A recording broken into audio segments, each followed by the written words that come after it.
Jonas, chapitre 1. La parole de l'Éternel fut adressée à Jonas, fils d'Amittai, en ces mots.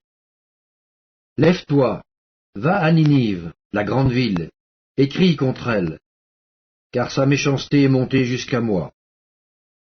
Et Jonas se leva pour s'enfuir à Tarsis, loin de la face de l'Éternel. Il descendit à Jaffo, et il trouva un navire qui allait à Tarsis. Il paya le prix du transport et s'embarqua pour aller avec les passagers à Tarsis, loin de la face de l'Éternel. Mais l'Éternel fit souffler sur la mer un vent impétueux, et il s'éleva sur la mer une grande tempête. Le navire menaçait de faire naufrage.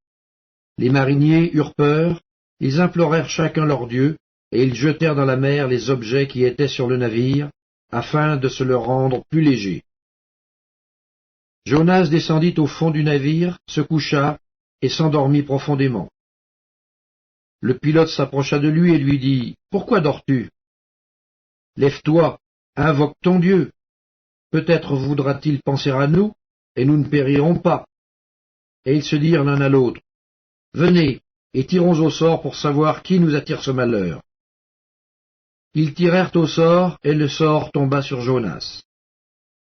Alors ils lui dirent, « Dis-nous qui nous attire ce malheur. Quelles sont tes affaires, et d'où viens-tu?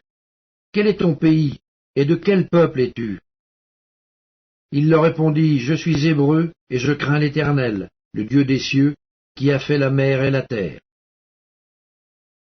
Ces hommes eurent une grande frayeur, et ils lui dirent, « Pourquoi as-tu fait cela? » Car ces hommes savaient qu'ils fuyaient loin de la face de l'Éternel, parce qu'il le leur avait déclaré.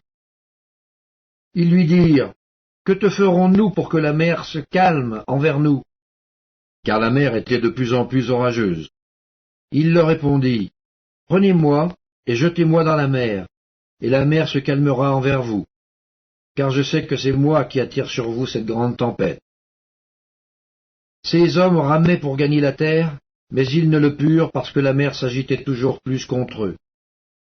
Alors ils invoquèrent l'Éternel et dirent, « Ô Éternel, ne nous fais pas périr à cause de la vie de cet homme, et ne nous charge pas du sang innocent. Car toi, Éternel, tu fais ce que tu veux. » Puis ils prirent Jonas et le jetèrent dans la mer. Et la fureur de la mer s'apaisa. Ces hommes furent saisis d'une grande crainte de l'Éternel, et ils offrirent un sacrifice à l'Éternel, et firent des vœux. Jonas, chapitre 2. L'Éternel fit venir un grand poisson pour engloutir Jonas, et Jonas fut dans le ventre du poisson 3 jours et 3 nuits. Jonas, dans le ventre du poisson, pria l'Éternel son Dieu. Il dit, « Dans ma détresse, j'ai invoqué l'Éternel, et il m'a exaucé. Du sein du séjour des morts, j'ai crié, et tu as entendu ma voix.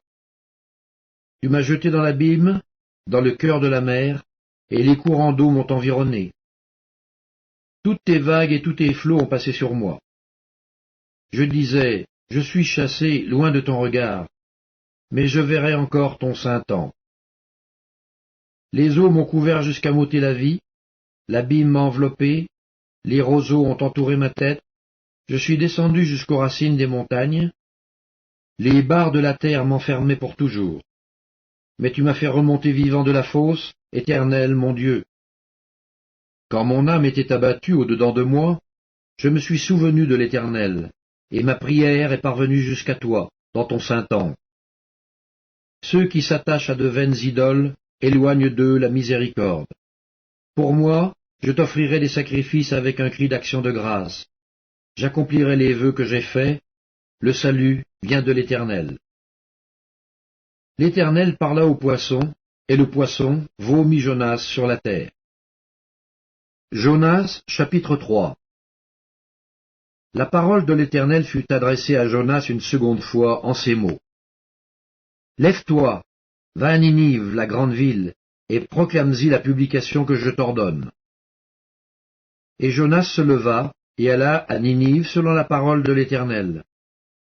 Or Ninive était une très grande ville, de 3 jours de marche. Jonas fut d'abord dans la ville une journée de marche. Il criait et disait, « Encore 40 jours, et Ninive est détruite. » les gens de Ninive crurent à Dieu, ils publièrent un jeûne et se revêtirent de sacs, depuis les plus grands jusqu'aux plus petits. La chose parvint au roi de Ninive, il se leva de son trône, ôta son manteau, se couvrit d'un sac et s'assit sur la cendre. Et il fit faire dans Ninive cette publication, par ordre du roi et de ses grands.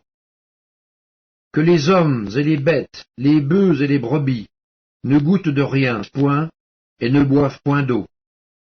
Que les hommes et les bêtes soient couverts de sacs, qu'ils crient à Dieu avec force, et qu'ils reviennent tous de leur mauvaise voie et des actes de violence dont leurs mains sont coupables. Qui sait si Dieu ne reviendra pas et ne se repentira pas, et s'il ne renoncera pas à son ardente colère, en sorte que nous ne périssions point. Dieu vit qu'ils agissaient ainsi et qu'ils revenaient de leur mauvaise voie. Alors Dieu se repentit du mal qu'il avait résolu de leur faire, et il ne le fit pas. Jonas, chapitre 4. Cela déplut fort à Jonas, et il fut irrité. Il implora l'Éternel, et il dit, « Ah, Éternel, n'est-ce pas ce que je disais quand j'étais encore dans mon pays? Fais prévenir en fuyant à Tarsis. Car je savais que tu es un Dieu compatissant et miséricordieux, lent à la colère et riche en bonté, et qui te repent du mal. Maintenant, Éternel, prends-moi donc la vie, car la mort m'est préférable à la vie. » L'Éternel répondit, « Fais-tu bien de t'irriter ?» Et Jonas sortit de la ville et s'assit à l'orient de la ville. Là, il se fit une cabane et s'y tint à l'ombre, jusqu'à ce qu'il vît ce qui arriverait dans la ville. L'Éternel Dieu fit croître un ricin qui s'éleva au-dessus de Jonas pour donner de l'ombre sur sa tête et pour lui ôter son irritation. Jonas éprouva une grande joie à cause de ce ricin.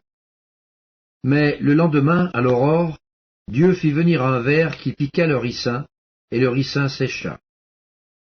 Au lever du soleil, Dieu fit souffler un vent chaud d'Orient, et le soleil frappa sur la tête de Jonas, au point qu'il tomba en défaillance. Il demanda la mort et dit, « Parle à la vie. » Dieu dit à Jonas, « Fais-tu bien de t'irriter à cause du ricin ?» Il répondit, « Je fais bien de m'irriter jusqu'à la mort. » Et l'Éternel dit, « Tu as pitié du ricin qui ne t'a coûté aucune peine et que tu n'as pas fait croître, qui est né dans une nuit et qui a péri dans une nuit? Et moi, je n'aurai pas pitié de Ninive, la grande ville, dans laquelle se trouvent plus de 120 000 hommes qui ne savent pas distinguer leur droite de leur gauche, et des animaux en grand nombre. »